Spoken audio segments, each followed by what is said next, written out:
Hey, mit so vielen Videoideen, die ich etwa in meinem Kopf habe, ist es natürlich manchmal schwierig, über bestimmte Dinge zu reden. Also habe ich mir gedacht, why the fuck not, mache ich so ein Video, wo ich mir 20 Filme heraussuche und über diese 20 Filme rede. Bedenkt, hierbei ist die Auswahl relativ random und hat eigentlich nichts mit irgendwas zu tun. Viele dieser Filme sind noch nicht mehr dasselbe Genre oder dieselbe Dekade. Es sind einfach nur Filme, wo ich denke, dass sie was zu sich haben und ich über die gerne mal ein wenig plaudern möchte. So wirklich ein Disclaimer kann ich vorweg nicht sagen, aber falls euch etwa ein Film auffällt, wo ihr nicht gespoilt werden wollt, warum auch immer, dann seid gewarnt. Hierbei kann es zu Spoilern kommen zu jeglichen möglichen Filmen. Habe ich mir damit jetzt etwa ins Bein geschossen? Vermutlich. Aber hey, ich bin ehrlich mit euch. Bedenkt, hierbei handelt es sich nicht um ein Ranking, einfach nur um eine random Auswahl an Filmen, über die ich ein wenig rumschwärmen möchte oder sonstiges was sagen möchte. Anyhow, genug gesnackert, fangen wir an mit diesem Video. The Holdovers. Sicherlich haben die ein oder anderen was von The Holdovers mitbekommen. Wie der Titel schon etwa referenziert, geht es um die besagten The Holdovers. Insbesondere einen besonderen,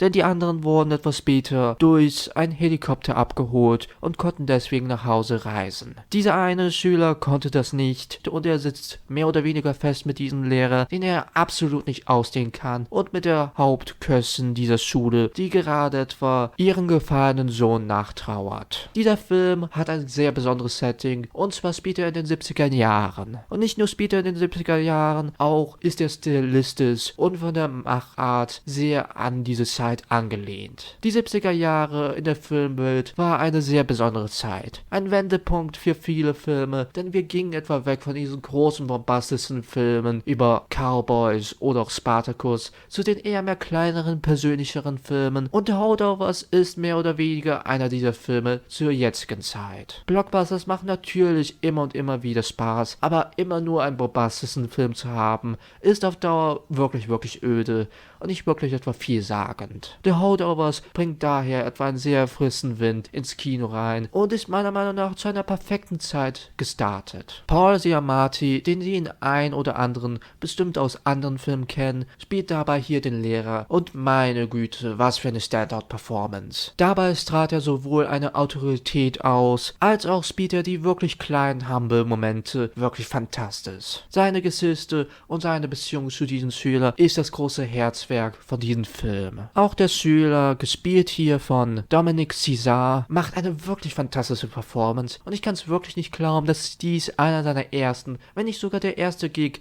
in einem Kinofilm ist, denn seine Performance ist wirklich, wirklich gut, und man merkt mir nicht an, dass er etwa ein Newcomer ist. Und auch Davine Joy Randolph, die etwa die Hauptköchin dieses Films spielt, macht eine wirklich satte, aber wirklich gute Performance aus, mit wirklich paar der besten Momente dieses Filmes. Und Momente ist auch wirklich ein gutes Stichpunkt. Dieser Film strahlt etwa von sehr, sehr fantastischen, sehr persönlichen, manchmal auch bizarren und sehr, sehr wortwitzigen Momenten aus. Der Wortwitz hier ist wirklich, wirklich clever. Wenn etwa eine Beleidigung kommt, ist die durch die Delivery deutlich lustiger, als wenn es einfach nur ein simples Fuck oder was auch immer ist. Der Film strahlt von einem wirklich cleveren, wirklich guten Skript mit wirklich, wirklich, wirklich herzerwärmenden Momenten und manchmal gut-wrenching Momenten, vor allem gegen Ende. Wie der Film geendet ist, ich möchte es nicht spoilern, ist wirklich bittersüß und verdient einfach nur großes Lob. Generell die Liebe, die man etwa hier in diesen Film hereinsteckt, um etwa die Ästhetik der 70er nachzuahmen, ist meiner Meinung nach denen wirklich gut gelungen. Anyway, kommen wir doch mal zum nächsten Film auf dieser Liste, und zwar Soft Top Hard Sodas, benannt nach mehr oder weniger den Titelsingle aus diesem Film-Soundtrack. Und meine Güte, was für ein Film das ist. Nicht nur haben wir etwa hier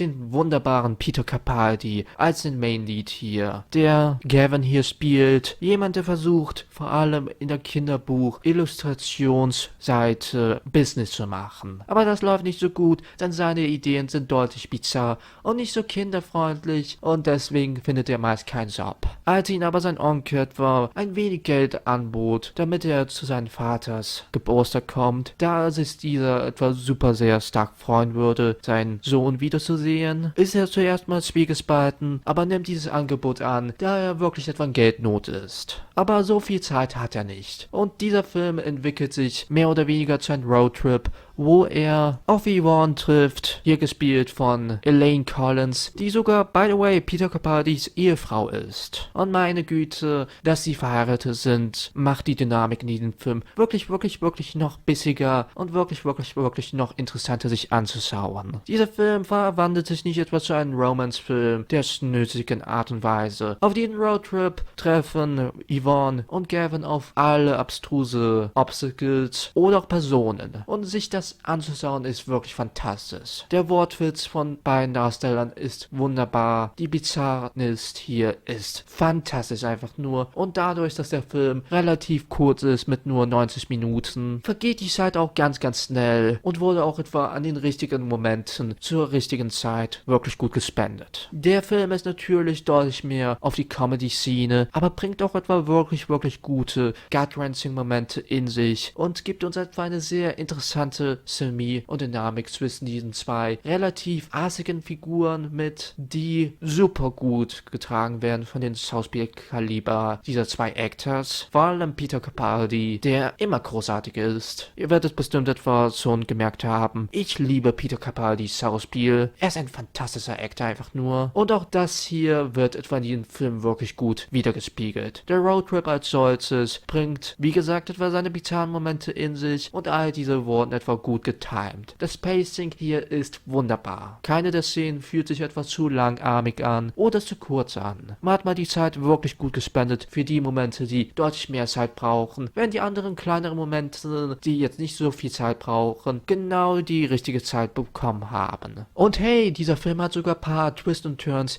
die wirklich, wirklich, wirklich gut und sehr interessant hier eingesetzt werden, die ich aber natürlich etwa nicht für euch spoilern will. Und das Ende dieses Films ist wirklich, wirklich süß, muss ich zugeben. Und es clasht auch nicht etwa mit diesem bissigen, teilweise sehr zynischen Humor, der sich über diesen ganzen Film hinüberzieht. Einer dieser Roadtrip-Films, wo es etwa sagen kann, schaut ihn euch definitiv an. Abgedreht, aka Be Kind Rewind, ist für mich einer dieser Hidden Gems, über die fast kaum jemand bis gar nicht etwa redet. Dabei bietet dieser Film so einiges, was ich einfach nur liebe, und hat sogar ein paar größere Actors in der Hauptrolle, wie zum Beispiel Zack Black, der heutzutage ein wenig belässt wird nach so Filmen wie The Minecraft Movie und so weiter. Aber zugegeben, Zack Black aus den 2000ern und Zack Black heutzutage ist dann doch ein anderes Biest und vielleicht etwa ein anderes Video mal wert. Anyway, zurück zu Be Kind Rewind. In diesem Film geht es um zwei Typen, die etwa einen Rental-Store leiten, sowas eben wie ein Blockbuster, was hierzulande eher weniger etwa bekannt ist, meine ich zumindest, oder weniger eine Sache war hier, aber in den USA vor allem ein großes Business war, vor den ganzen Stream-Anbieter. Deshalb verbinden natürlich etwa auch viele aus den USA nostalgische Gefühle dafür. Und nach einem Unfall werden mehr oder weniger fast alle Tapes gewiped. Deshalb müssen diese zwei Typen mehr oder weniger zusammen all diese Filme remaken, in einem sehr homeartigen Style, in einem sehr amateurissenhaftigen Stil.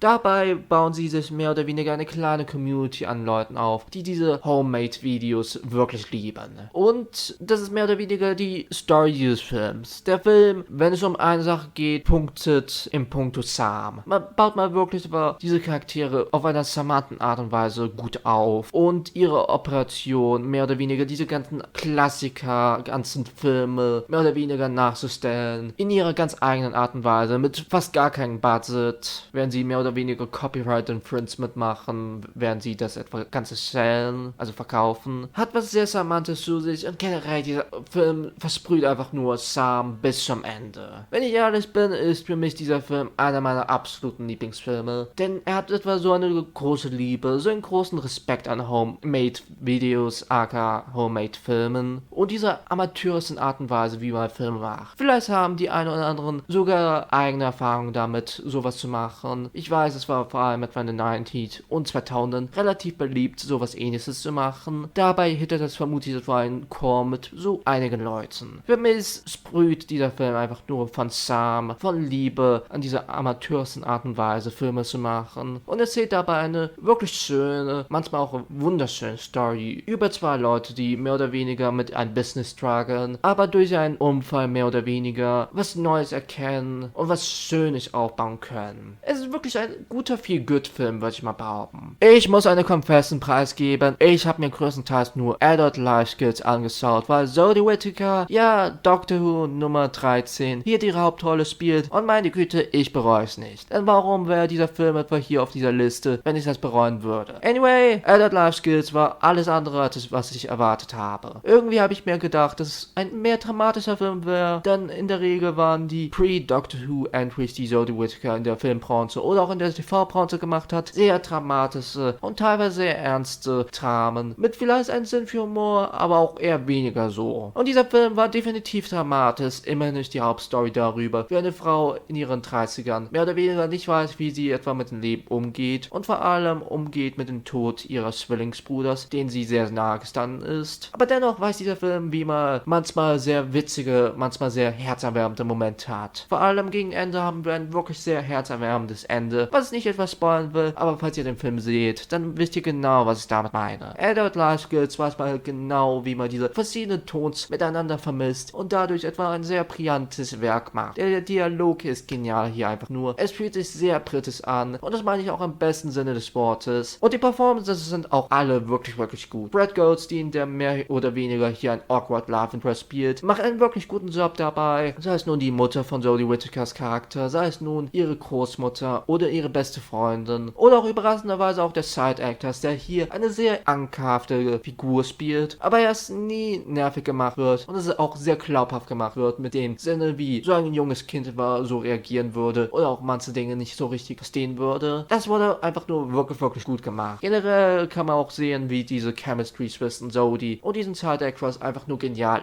ist. Also im Sinne von der Performance her. Beide bringen wirklich ein A-Game zu sich und ich hätte auch nichts Besseres erwartet von Jodie Whittaker. Sie ist eine fantastische Actress, also war das irgendwie zu erwarten, aber es war überraschenderweise von dem Side Actors eine sehr, sehr gute Performance, wenn nicht sogar die beste Performance aus diesem Film. Und das sage ich in der Regel selten, denn Side Actor Performances sind doch in der Regel nicht so dolle. Und wirklich sauer kann man da ja nicht sein, da diese Kinder ihr Bestes versuchen mit dieser Performance, aber meistens ist es auch einfach nur flat fällt. Von daher, wenn eine Performance wirklich, wirklich gut ausfällt, dann kann es das auch einfach nur bis zum Himmel loben. Generell, die Story ist gut strukturiert. Es gibt ein paar sehr ruhige Momente, die manchmal sehr unangenehm sind, manchmal sehr interessant und einen guten Sinn für Intrigue reinbringen hier. Und generell, wie dieser Film auch directed worden ist wirklich gut. Der Film fühlt sich an wie eine Slice of Life Story mit dem dramatischen und auch mit dem komödiantischen und verbindet sie einfach nur so, so gut. Wirklich, was kann ich hier etwa nur loben, außer zu sagen, bitte, falls ihr die Chance habt und Interesse habt an so einem Slice of Life Film, schaut ihn euch für euch selber an und bildet eure eigene Meinung. An sich habe ich versucht, so einige eher mehr Prestige-Filme hier reinzubringen, aber ein bisschen trashiger Film muss auch sein. Also, was könnte man nur besser nehmen als ein Nick Cage Film? Ich liebe Nick Cage als Actor. Er hat so einige wundervolle Rollen. Und immer wenn ich einen Film mit ihm sehe oder was von einem Film mit ihm höre, dann habe ich so ein gutes Gefühl darüber, dass er immer eine gute Performance abliefert. Und es ist auch kein Unterschied hierbei in Willy's Wonderland, was mehr oder weniger ein Five Nights at Freddy's Rip-Off in Anführungszeichen ist, bevor wir Five Nights at Freddy's bekommen haben. Denn dieser Film erschien in der Zeit, wo der erste FNAF-Film mehr oder weniger durch die Produktionshölle gegangen ist. Und ich weiß, so einige sind ein bisschen enttäuscht gewesen, dass der erste FNAF-Film mehr PG-13 gelehnt ist. Und an sich kann ich die Enttäuschung verstehen. Also falls ihr etwa eine andere Alternative sehen wollt, die vor allem ein bisschen goriger ist, ein bisschen mehr in das Brutale reingeht und einen schönen trashigen Charme zu sich hat, dann kann ich Willy's Wonderland einfach nur empfehlen. Diese ganzen Animatronics hier werden auf einer sehr witzigen, amüsanten, manchmal auch bösartigen Art und Weise genutzt. Der Plot ist komplett bonkers und es ist definitiv keiner dieser Filme, wo man auf den Plot fokussieren sollte. Der Film funktioniert am besten, wenn man einfach diese Insanity sich laufen lässt und sich einfach da genießt. Ich bin der Meinung, dass manche trashige Filme extrem unterhaltsam sein können, wenn sie wissen, wo sie etwa ihre Kräfte hinstecken müssen. Und dieser Film weiß es ganz genau. Die Story ist zwar bonkers, vor allem wie man etwa die Hintergründe dieser Animatronics erzählt und warum sie etwa Leute mehr oder weniger Stück für Stück etwa töten, aber der Film weiß es. Der Film ist zwar sehr absurd, aber macht jetzt auch nicht etwa hunderte Wings an die Audience darüber, wie absurd der Film ist, weil das würde einfach nur nerven, finde ich zumindest. Und da habe ich schon Nick Cage erwähnt, der hier einen stummen Charakter spielt, der Senator-Charakter, der überraschenderweise sehr geskillt ist, wenn es darum geht, diese Animatronics zu töten. Nick Cage und sein Body-Acting hier, seine charmante Präsenz einfach nur hier, ist ein Blast sich anzuschauen. Es ist eine Nick Cage Hauptrolle pur und pur. Und er überzeugt einfach nur grandios in diesem Film. Generell, der Film ist definitiv eher mehr auf die actionorientierte Seite. Zwar natürlich hat er ein paar sehr blutige Momente, ein paar blutige Kills, und ich würde ihn als Action-Slasher bezeichnen, mit bisschen Comedy-Elementen, weil, seien wir mal ehrlich, diese Synopsis ist sehr absurd und der Film weiß es auch, aber als solches ist das einfach nur eine sehr spaßige Zeit. Vor allem, wenn es darum geht, einen gorigen, aber auch spaßigen Film zu sehen. Der Mondmann aka The Moon Man ist ein Film, der vermutlich für die meisten absolut nicht auf den Radar ist und deswegen perfekt für so ein Video sich eignet. Der Film, der in Co-Produktion mit Cartoon Saloon gemacht worden ist einfach nur visuell eine Pracht. Eine sehr eigenartige, sehr besondere Pracht, aber eine Pracht durch und durch. Das Visuelle dieses Films ist ein wenig bizarr, ein wenig abstrakt, aber gibt dem Film was Besonderes zu sich. Die Movements sind jetzt nicht so smooth wie bei den Counterparts à la Disney oder, aber das brauchen die nicht, denn die Movements hier, auch wenn die ein wenig mehr stiffer sind, haben ihren ganz eigenen Charme zu sich. Und das kann ich hier auch einfach nur durch und durch von der Band weg loben. Der Film ist visuell wirklich was Eigenes und das gibt dem Film was Besonderes zu sich. Und dabei ist die Story sehr simpel. Der Mondmann, der sich etwa gelangweilt fühlt vom Mond, möchte auf die Erde, kommt auf die Erde und dieses ganze Szenario wird etwa ausgespielt, als wäre seine Alien-Invasion vom Präsidenten der Erde und nun muss der Mondmann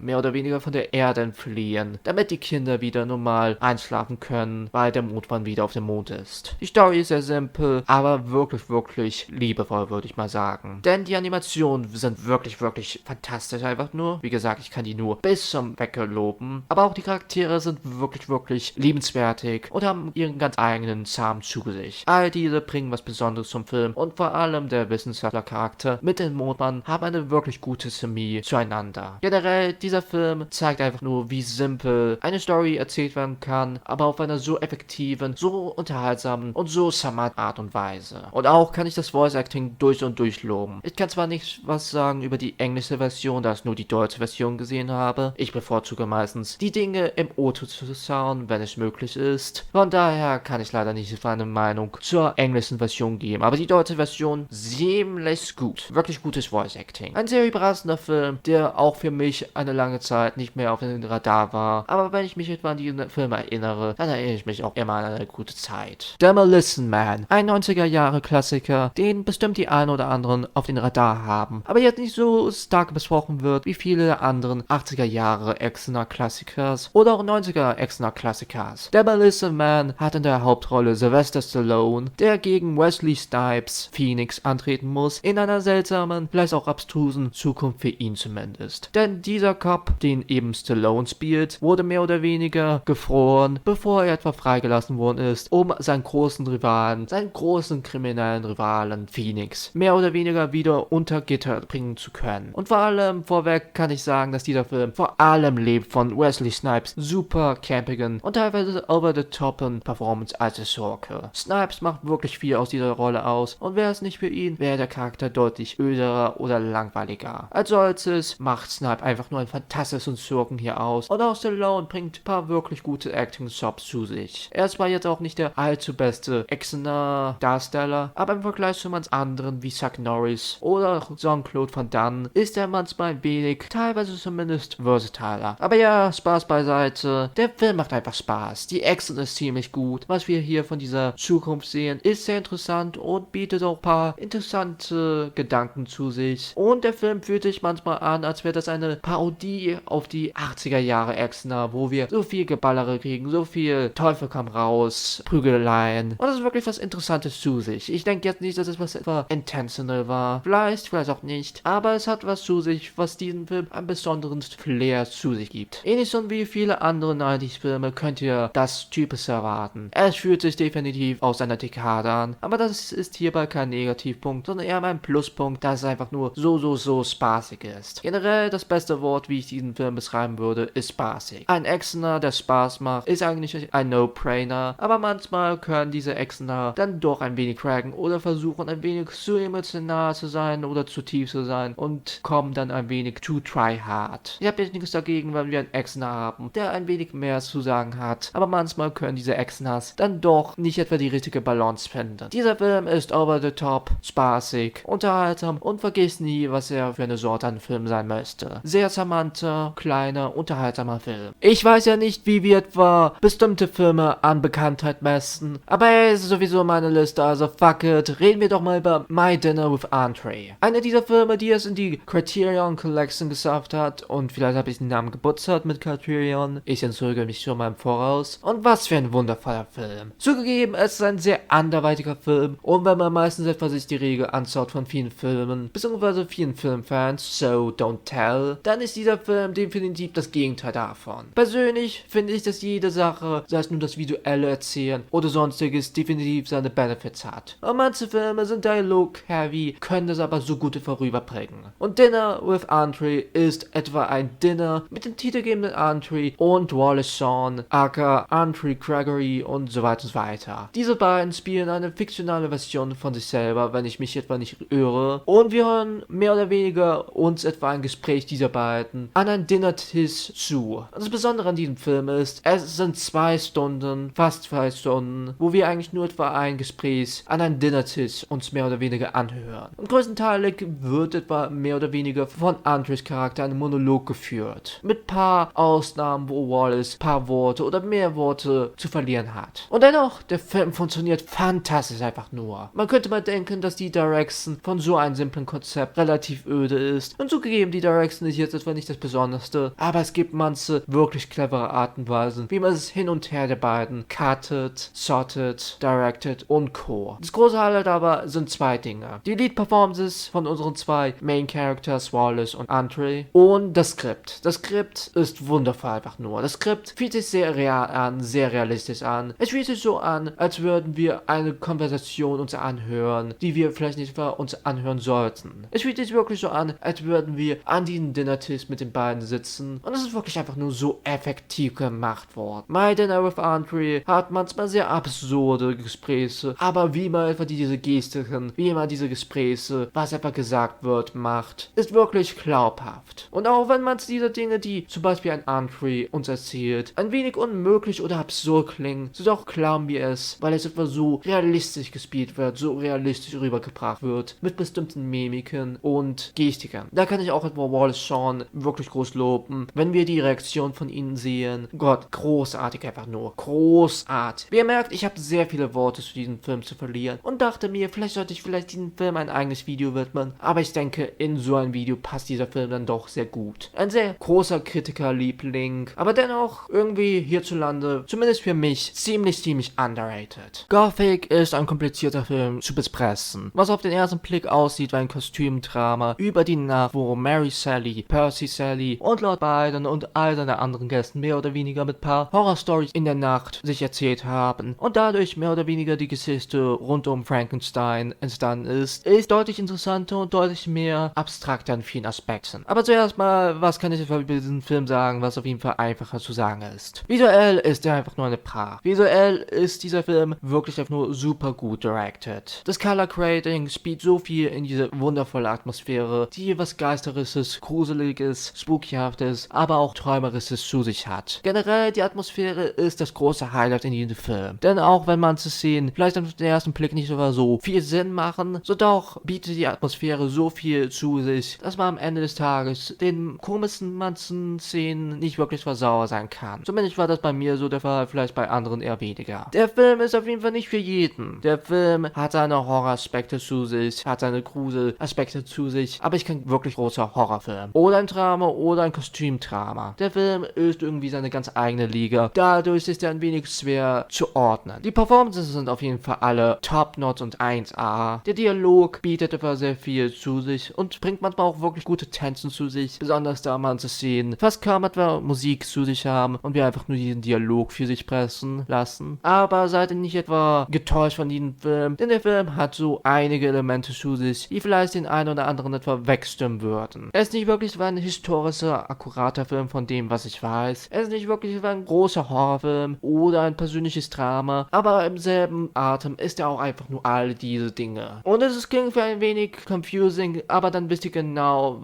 wie ich mich etwa gefühlt habe, als ich den Film geschaut habe. Ein wenig seltsam, ein wenig abstrus, ein wenig absurd, aber dennoch so einer dieser Filme, die man einfach für sich selber schauen sollte, um zu verstehen, um was es etwa da geht, beziehungsweise um ein eigenes Bild etwa von diesem Film zu machen. Wenn es etwa einer dieser Filme gibt auf dieser ganzen Liste, dann ist wohl dieser Film eine perfekte Definition für solche Filme. Ich hätte nicht gedacht, dass ich über den Film auf den Channel überhaupt reden würde. Better Man, ja, das Affen-Biopic mit Robbie Lee Williams, beziehungsweise über Robbie Williams, was wirklich literally ein Affen-Biopic ist, weil Robbie Williams mehr oder weniger der einzige Schimpanse hier in diesem Film ist ein erstaunlich verdammt genialer Film. Und das sage ich als jemand, der Robbie Williams Musik okay findet, manche der Tracks mag, aber das meiste nicht wirklich etwa meine Musik ist. Per se keine schlechte Musik, aber nicht meine. Und als jemand, der Biopics mittlerweile ein wenig verachtet. Ich kann so viele Biopics aufnennen, die an sich okay sind, aber je mehr ich darüber nachdenke, wirklich nicht mag. Aber Better Man ist ein kreatives Biopic, kreativ in seinen Umsetzungen, mit diesen musikalischen Szenen. Allein schon die Rock-DJ-Sequenz, die ihr bestimmt irgendwo auf Social Media gesehen habt, ist genial. Die Szene, wo Robbie Williams ein Konzert führt, aber es dann zu einem Kampf mit anderen Versionen von sich, Affenversionen von sich gibt, ist einfach nur genial, bizarr und kreativ. Und diese Kreativität fehlt mir einfach in Biopics. Ich weiß, Biopics, die manchmal einfach nur strikt für strikt das erzählen wollen, was passiert ist und den Punkt abhaken wollen, sind beliebt, aber die fühlen sich manchmal so an, als wären das etwa Wikipedia-Artikel in Filmform. Better Man erzählt uns deutlich mehr über Robbie Williams. Wir kriegen deutlich mehr zu sehen, seine Insecurities, seine Gedanken. Und der Film wird nicht etwa wirklich richtig porträtiert. Wenn es porträtiert wird, dann ist es meistens im negativen Fall. Nie sowas, hey, guck mal, ich bin so cool und werde so dumm, weil ich so famous bin. Nee, Better Man ist da deutlich cleverer. Und ich kann verstehen, warum Leute den Film nicht mögen. Ich denke, es ist wirklich eine Geschmackssache und eine dieser Filme, wo ihr entweder den Film wirklich liebt oder wirklich nicht mögt. Und für mich hat Better Man einfach diese Knöpfe gedrückt, die den Film so unterhaltsam machen. Die Kreativität, wie gut diese musikalischen Sequenzen durchführt werden, das Camera Movement, der Schimpanse selbst hat etwa so viel Expressionist zu sich. Kein Wunder, weil er vom selben Studio ist, die schon die Affen für Planet der Affen animieren. Und der Actor, der Robbie Williams spielt, ist uncanny. Allein schon seine Stimme fühlt sich an, als wäre es Robbie Williams. Wirklich eine uncanny Performance. Für mich ist definitiv ein underrateder Highlight von den bisherigen Filmen aus diesem Jahr, beziehungsweise aus dem letzten Jahr, je nachdem, wo ihr lebt. Bad Times at the El Royale ist leider ein Film, der an der Kinokasse wirklich gefloppt ist. Aber wie wir alle wissen, Flops heißen nicht, dass ein Film nicht doch gut ist. Und meine Güte, wie war es denn nun als bei diesem Film? Was ein Film. Für mich ist dieser Film einer der wohl besten Filme aus der letzten Zeit. Obwohl kann man ihn wirklich aus der letzten Zeit beschreiben, immerhin stammt er aus dem Jahre 2018 und das ist schon 7 Jahre her. Aber meine Fresse ist dieser Film genial einfach nur. Die Inszenierung dieses Films ist einfach nur so clever. Es ist natürlich kein Groundbreaker, aber für einen neueren Film hat er schon seine eigenen Quirks zu sich, die man heutzutage, beziehungsweise in vielen anderen Filmen, vielleicht eher weniger sieht. Die Inszenierung ist genial. Was der Regisseur hier etwa mit seiner Kameraführung macht, beziehungsweise wie die Kamera an manchen Stellen reinzoomt oder an manchen Stellen in eine andere Perspektive ist so genial einfach nur. Und generell, Perspektive ist ein sehr gutes Wort. Denn in diesem Film haben wir zum Beispiel eine Sequenz, beziehungsweise ein Szenario, was wir in 4 verschiedenen Perspektiven sehen. Also von 4 verschiedenen Personen. Und wie das gefilmt worden ist, wie das gemacht worden ist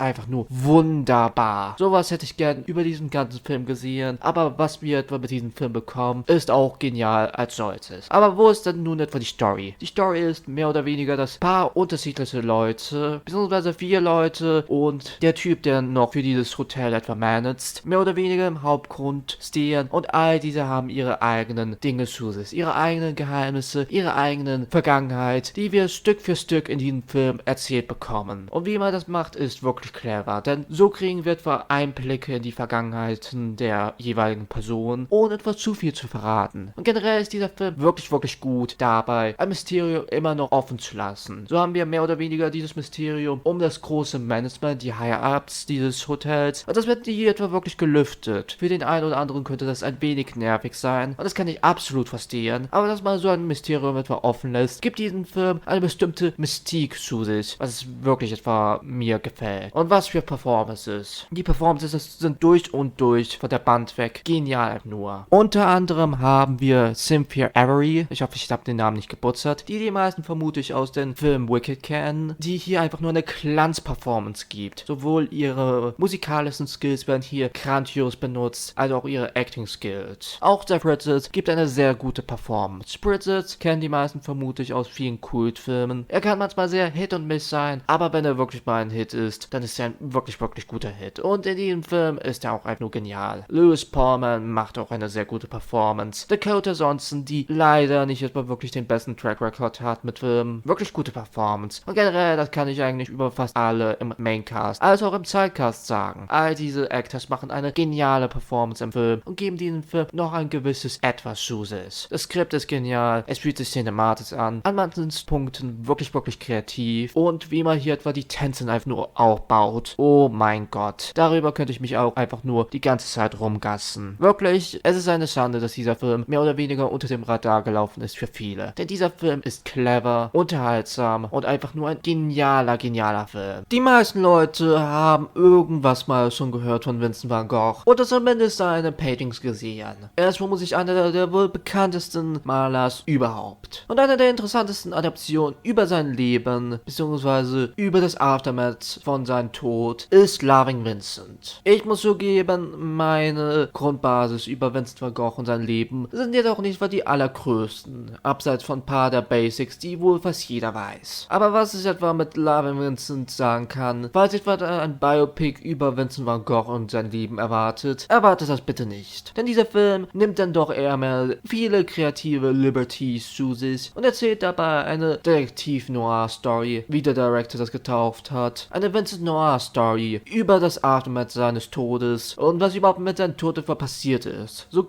wird mehr oder weniger uns diese Geschichte gezeigt, wie jemand einen Brief versucht irgendwie zu senden an jemand, der nah an der Van Gogh-Familie steht. So einiges etwas zuhört von Eyewitnesses und anderen Leuten, die Van Gogh kannten. Und damit wird oft impliziert, dass diese Eyewitnesses oder auch diese Leute, die was mit Van Gogh zu tun haben, manchmal diese Story ein wenig twisten oder ein wenig zu ihren eigenen Günsten etwa erzählen. Dabei kriegen wir etwa ein nicht so akkurates Bild von Van Gogh, aber eine sehr interessante Art und Weise, so einen Film umzusetzen. So gegeben, ein Biopic über Van Gogh gab es schon ein paar Male, also sowas umzusetzen, ist dann doch ein wenig interessanter, finde ich zumindest. Was man diesen Film auf jeden Fall anmerken sollte, ist das technische Achievement, was er einfach ist. Ihr seht das an den Visuals schon, dieser Film sieht sehr anders aus als viele andere Animationsfilme. Er wurde nicht etwa 2D animiert, also mit Cells und so weiter, oder 3D animiert, nein, es war meines Wissens nach der erste Film, der mit Oil Paintings gemacht worden ist. Und das kann man diesen Film auch wirklich anmerken. Und wie man das umgesetzt hat, ist einfach nur ein Marvel. Wenn es etwa eine Sache gibt, die ich an diesem Film empfehlen kann, ist einfach der Fakt, wie er visuell aussieht. Visuell ist er einfach nur eine Pracht. Falls ihr Fans seid von Van Goghs Bilder, Malereien, dann wird dieser Film vermutlich für eure Augen ein Schmaus sein. Da man etwa diesen Stil wirklich einfach hier gut attempted hat. Und so einige interessante und impressive Shots, sei es nun mit Camera Movements oder auch wie man das Lighting ändert, damit gemacht hat und achieved hat. Der Film fühlt sich wirklich an wie ein Liebesletter an die Van Gogh Malereien und eben an seine Legacy, während er auch etwa eine sehr eigene Story erzählt, die für den einen oder anderen vielleicht etwa nicht so zufriedenstellend ist. Immerhin ist es eine sehr anderweitige Art und Weise, die Geschichte, ein Leben eines Künstlers zu erzählen. Aber falls ihr irgendwas an diesem Video gemerkt habt oder an meinen Empfehlungen, dann bin ich dann doch ein größerer Fan, wenn man sich etwa kreative Freiheiten nimmt, wenn es um das Leben eines Künstlers geht in Filmform. Penguins Memory, A Tale of Happiness ist nicht nur ein Songpressatitel, sondern auch ein japanischer animierter 80er-Jahre-Film über Pinguine in der Hauptrolle und einen ganz besonderen, und zwar Mike, ein junger Erwachsener, der in den Krieg gezogen ist und jetzt nach dieser Kriegszeit mehr oder weniger damit umgehen muss, halt eben mit dem PTSD. Dabei geht er auf die Suche nach dem, was ihn etwa glücklich macht und trifft mehr oder weniger auf eine Pinguinfrau, die sein Leben versüßt. Was aber erstmal vielleicht wie ein komischer Elevator-Pitch klingt, entpuppt sich als ein sehr tiefgründiger und sehr gut gemachter Film, der er seine Themen mit einer guten Subtlety aufnimmt, aber auch ein paar sehr charmante, manchmal goofyhafte Szenen hat. Ich meine, es gibt eine Szene, wo wir den Love Interest sehr glücklich singen, hören und sehen. Und diese Szene ist ein wenig out of place für den Film, aber ist auch etwas sehr charmant zu sich und erweitert diesen Soundtrack von diesem Film wirklich gut. Denn der Soundtrack hier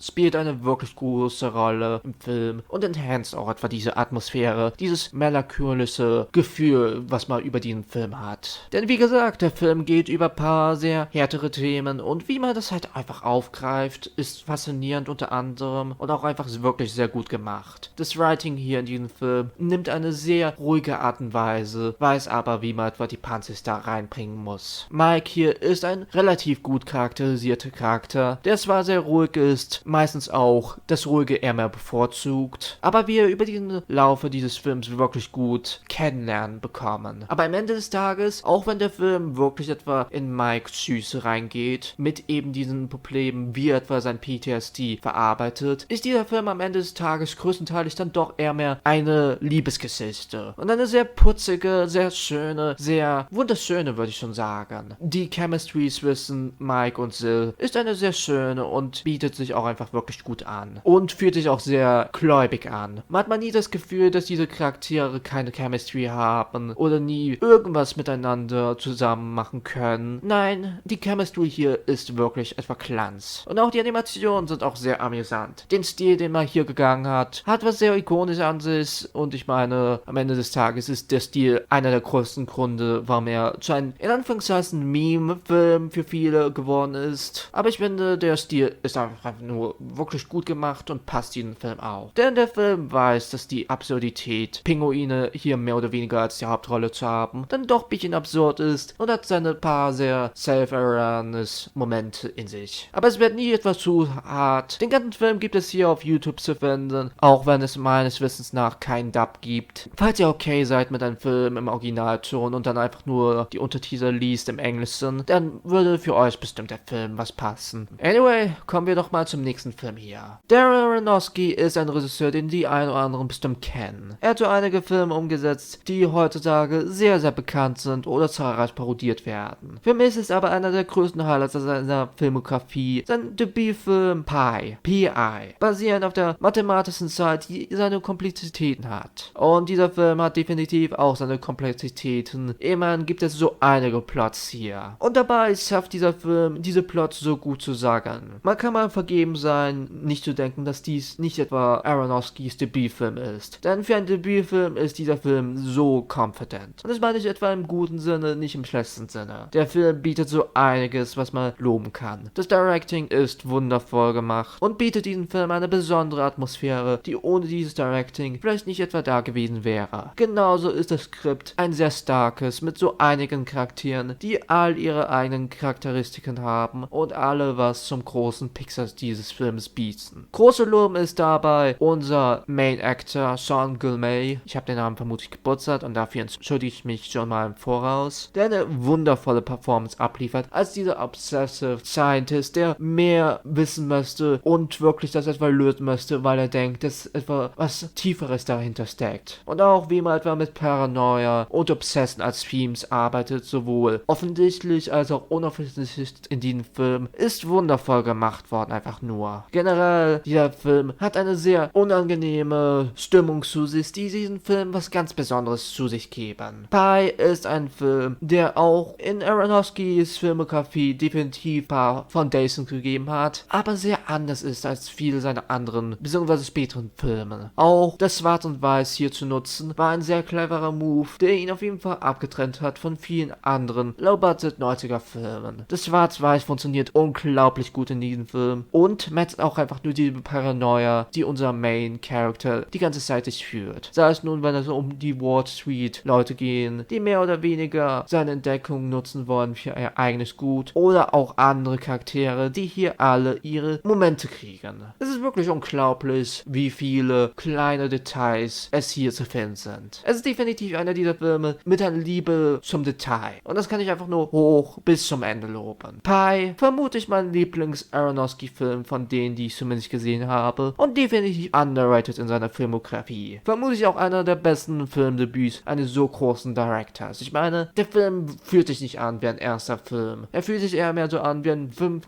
vielleicht 6. Film eines Regisseurs, aber erster Film? Nein, ich denke nicht. Shadow of the Vampires ist die Hintergrundgeschichte des originalen Nosferatu, aka den 1920er Film, der durch viele Probleme gegangen ist, vor allem wenn es um Copyright ging, vor allem wegen dem Stoker Estate. Und es auch ein Wunder ist, dass der Film überhaupt noch existiert, in so einer kompletten Form. Und man könnte mal auf jeden Fall ahnen, dass die Geschichte hinter der Entstehung dieses Films sehr viel Potenzial für einen Film ergibt. Der Film ist definitiv fern entfernt von der Realität, denn Max Schreck, der den originalen Nosferatu verkörpert hat im originalen Film, ist ein realer Vampir in diesem Film. Also geht der Film mehr oder weniger darum, dass Max Schreck ein realer Vampir ist und er einen Pakt mit dem Director geschlossen hat, um als Vampir in seinem Film eine Rolle zu spielen. Und was für Antics und was für manchmal makabere oder unangenehme Momente dadurch entstanden sind, kann man in diesem Film mehr oder weniger mitverfolgen. Es ist eine definitiv interessante und kreativen Spin an diese Idee, denn auch wenn ich interessiert wäre an ein normales Biopic über die Entstehung von Nosferatu, so doch gibt diese kreative Änderung diesem Film eine Persönlichkeit, die es sonst nicht etwa hätte. Gespielt wird Max Schreck, aka unser Vampir, von dem wundervollen William Dafoe, den ich einfach nur bis zum Ende loben kann. Sei es nun in dieser Rolle oder auch in vielen seiner anderen Rollen von Wes Anderson, The Lighthouse und so weiter und so weiter. William Dafoe ist wirklich ein Treasure eines Performer und er spielt diesen Vampir einfach nur so verdammt gut. Auch kann ich etwa das Make-up hier loben, denn das Make-up macht wirklich etwa die Authenticity hier aus. Und auch kann ich John Malkovich loben, der hier unseren titelgebenden Director spielt über diesen Film und vor allem die letzte Szene mit ihm, wie etwa die Kamera immer noch auf das Ereignis zielt und immer noch weiter dreht, auch wenn sehr makabere Dinge passieren, ist einfach nur selling und bietet diesem Film eine extra Horrordimension an, die er sonst vielleicht nicht hätte. Für mich ist der Film zwar in der Richtung von Horror, aber mit der letzten Szene vor allem hat er sich etwa zu einem Bonafide Certified Horror Kultfilm für mich entwickelt. Wirklich, Shadow of the Vampire ist ein unglaublich guter Film, der die Geschichte von Nosferatu auf einer sehr anderweitigen, aber auch sehr guten Weise erzählt. Vor allem, wenn ihr Fans seid des originalen 1920er Film oder irgendeine Iteration von Nosferatu. Selbst wenn ihr einfach nur ihn von SpongeBob kennt, wie viele von euch bestimmt, dann wird der Film bestimmt etwas für euch sein. Ich habe das auf den Channel vermutlich noch nie erwähnt, beziehungsweise angekraut. Aber ich mag eine gute Sherlock Holmes Adaption. Viele Adaptionen, vor allem aus den letzten paar Jahren, haben mich ein wenig kalt gelassen, Guy Ritchie Version. Aber es gibt immer noch wirklich fantastische Sherlock Holmes Adaptionen. Und wer weiß, vielleicht werde ich irgendwann mal in der Zukunft Sherlock Holmes ein ganz eigenes Video widmen. Immerhin ist diese Figur so legendär, dass man wirklich etwa viele Worte zu den vielen verschiedenen Adaptionen und Performances verlieren kann. Und einer meiner bzw. persönlichsten Favoriten unter den ganzen Sherlock Holmes Adaptionen, vor allem aus den letzten Jahren, bzw. Dekade, je nachdem wie ihr das definieren wollt, wäre Mr. Holmes. Hierbei spielt ein Class Actor Ian McKellen die Rolle als Sherlock Holmes. Aber nicht in seinem Prime, sondern in seinem Retirement. Sherlock Holmes hat retired. Doch seine Gedanken gehen immer noch auf so einen genauen Fall, der nie wirklich von ihm gelöst werden konnte. Und mit der Hilfe von dem Sohn des Housekeepers versucht er mehr oder weniger die Erinnerung genauer wiederzufinden und diesen Fall irgendwie doch dann zu lösen. Und mehr möchte ich etwa über die Synopsis nicht sagen. Mr. Holmes ist für mich ein wunderschöner Film. Als Sherlock Holmes Adaption nimmt er sich natürlich viele Freiheiten zu sich. Ich meine, wir alle kennen doch die grobe Idee von Sherlock Holmes. Aber anders als zum Beispiel die Guy Ritchie Version, die deutlich mehr actionhafter ist, mit Robert Downey Jr. Schau, ich bin wirklich ein großer Fan von diesem Film. Findet Mr. Holmes eine schöne Bittersüßhaftigkeit zu sich. Es ist ein Sherlock Holmes am Ende seines Lebens, beziehungsweise am Ende seiner Karriere. Und wie wir das mehr oder weniger mitbekommen, bietet wirklich wunderschöne Momente. Ian McKellen kann man einfach nur groß loben. Als ein Actor ist er einfach nur ein großer Treasure. Ich meine, wer liebt denn nicht etwa Ian McKellen in irgendeiner Rolle? Und Mr. Holmes ist für mich eine meiner Lieblingsrollen von ihm. Ja, er hat so viele ikonische Rollen schon gespielt. Gandalf, Magneto und viele anderweitige. Aber dennoch, Mr. Holmes ist für mich eine meiner Lieblingsperformances von ihm. Excellence, das war so viele grandiose Aspekte, die ihn zu einem Class-Actor in meinen Augen machen. Und für Sherlock Holmes-Fans finde ich, dass dieser Film vieles zu sich bietet. Die Cinematography ist manchmal wunderschön einfach nur. Und generell, der Film hat eine so schöne Visual Language zu sich. Wirklich einer dieser Filme, wo so viel loben kann, aber nicht etwa in Details gehen will, um etwa Spoilers zu vermeiden. Ich weiß, dieser Film lief ein wenig unter dem Radar, was wirklich schade ist, denn ich mochte diesen Film einen großen Deal. Von daher hoffe ich, dass dieses Video vielleicht die ein oder anderen die Aufmerksamkeit gibt, diesem Film eine Chance zu geben. Erst vor kurzem erschien ein Bob Dylan Biopic und ich habe dieses gesehen und fand es okay. Auf der anderen Seite gibt es ein anderes, mehr oder weniger Biopic von Bob Dylan und meiner Meinung nach einer der wohl besten Biopics überhaupt. I'm Not There. Per se kann man das nicht wirklich als richtiges Biopic beschreiben, aber es geht schon etwa in die Richtung. Um es kurz zu erklären, mehr oder weniger ist die Grundsynopsis davon, dass Bob Dylan hier von so vielen verschiedenen Leuten gespielt wird und dass seine Geschichte damit auch sehr viele andere Turns ergibt. Es ist definitiv ein deutlich eher mehr fiktionalerer Film als die meisten Biopics, aber das macht diesen Film so besonders. Ich habe nichts gegen das Biopic-Genre, ich finde es gibt viele unterhaltsame oder auch entertaining Biopics, aber viele können etwa die typischen Tropes immer und immer wieder nutzen und nach einer Weile wird es langweilig. Vor allem in der jetzigen Zeit fühlt es sich immer so an, als kriegen wir die gleiche Story. Dabei haben viele dieser Musikanten etwa so eine interessante Geschichte, die man in Filmform sehr anders erzählen kann und sollte, meiner Meinung nach. I'm Not There macht das einfach nur grandios. Wir kriegen etwa viele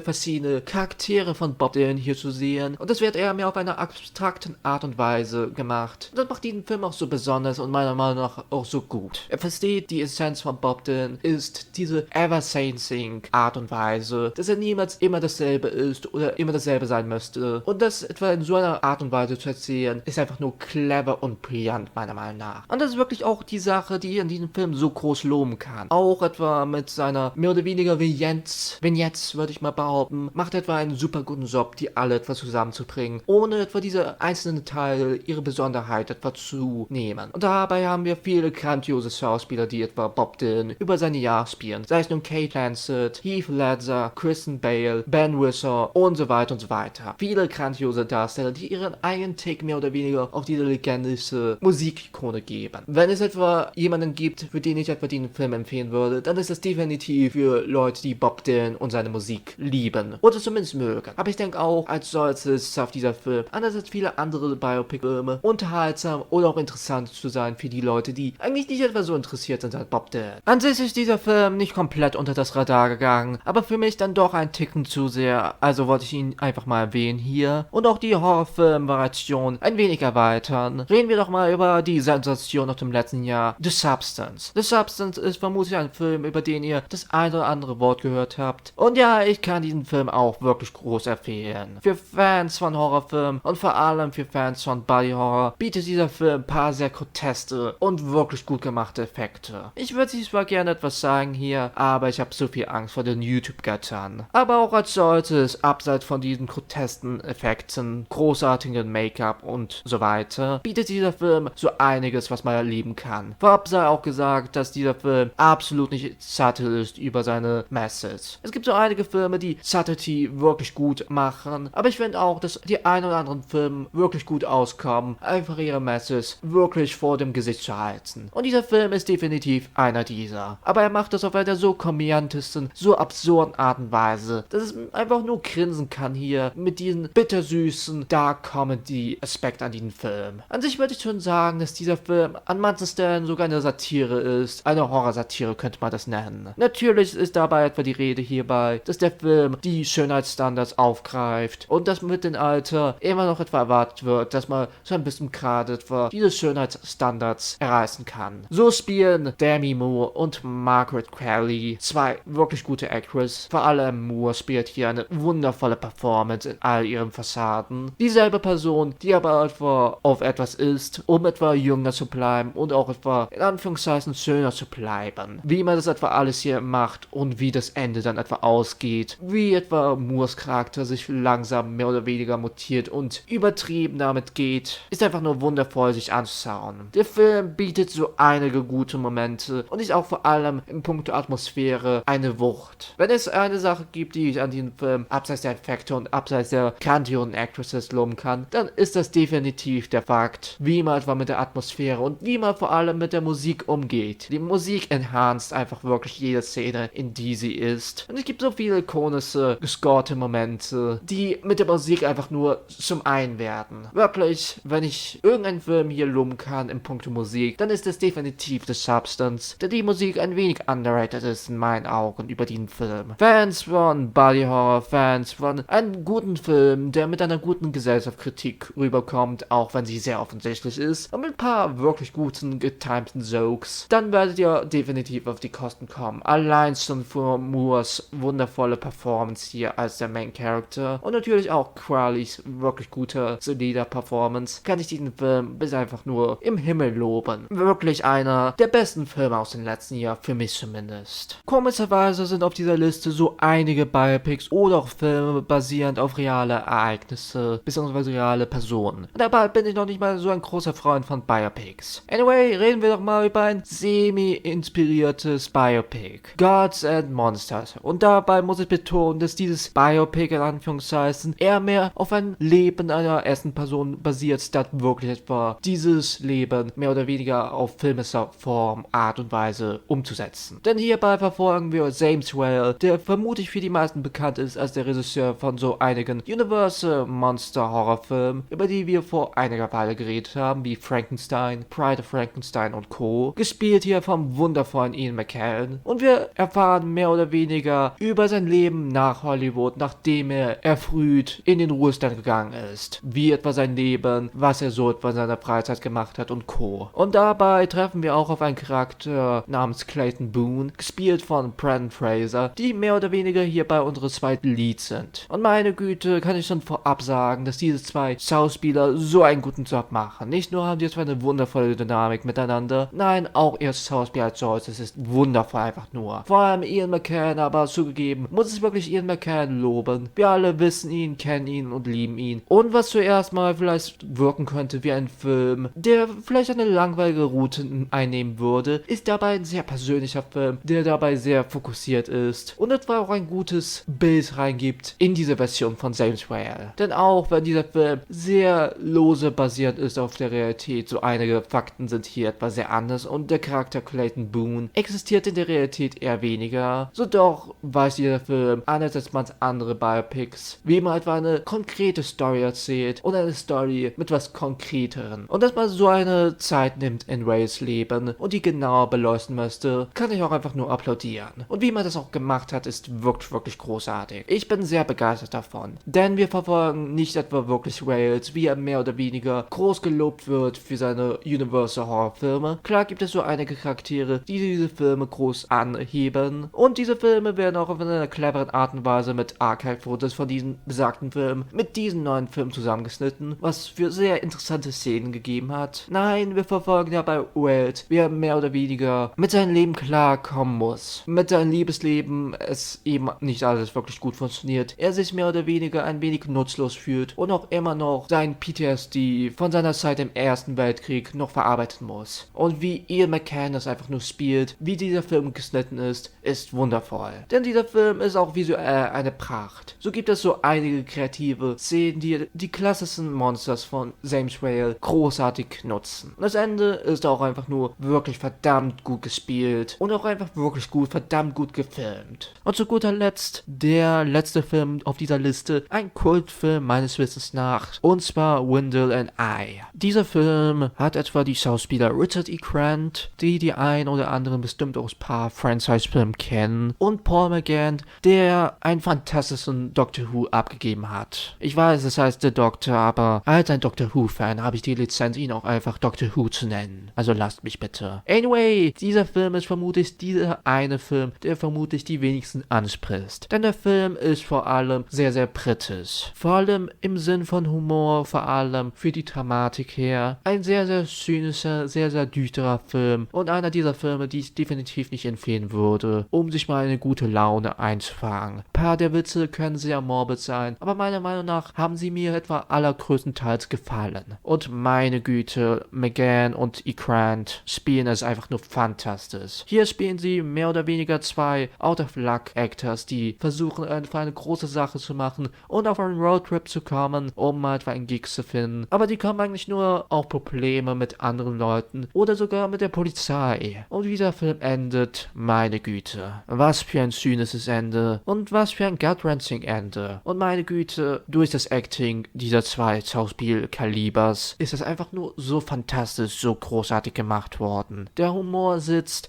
Das Directing ist wundervoll und allein so das Color Grading, was mehr oder weniger sehr crazy ist, aber dennoch was Besonderes in sich hat, ist wundervoll gemacht worden. Meine Güte, was für ein Skript. Fantastisches Skript, fantastische Ideen und einen fantastischen Dialog. Und wie ihr merkt, ich rede etwa über den Film, als sollte ich jetzt nicht direkt. Das ist auch ein wenig schwer, denn manche Punkte kann man auch einfach nicht etwa ansprechen, ohne zu spoilery zu werden. Von daher empfehle ich euch wirklich sehr, diesen Film für euch selber anzuschauen. Denn der Film, auch wenn er sehr schön ist, auch wenn er sehr düster ist, auch wenn er sehr morbid ist ein fantastischer Watch mit wirklich guten Jokes und mit einem guten, wirklich traurigen Ende. Doch das war's nun mit dieser Liste. Stimmt ihr mit diesen Entscheidungen zu? Haben die ein oder anderen Filme euch überrascht auf dieser Liste? Schreibt mir doch all dies unter in den Kommentaren. Vermutlich wird dieses Video heruntergehen, aber ich wollte dennoch mal so ein Video machen. Und wer weiß, vielleicht geht's nicht herunter und vielleicht gibt's eine Zukunft für diese Art an Videos. Aber anyway, wir sehen uns bzw. hören uns beim nächsten Mal. Euer Random oder so ähnlich. Bye!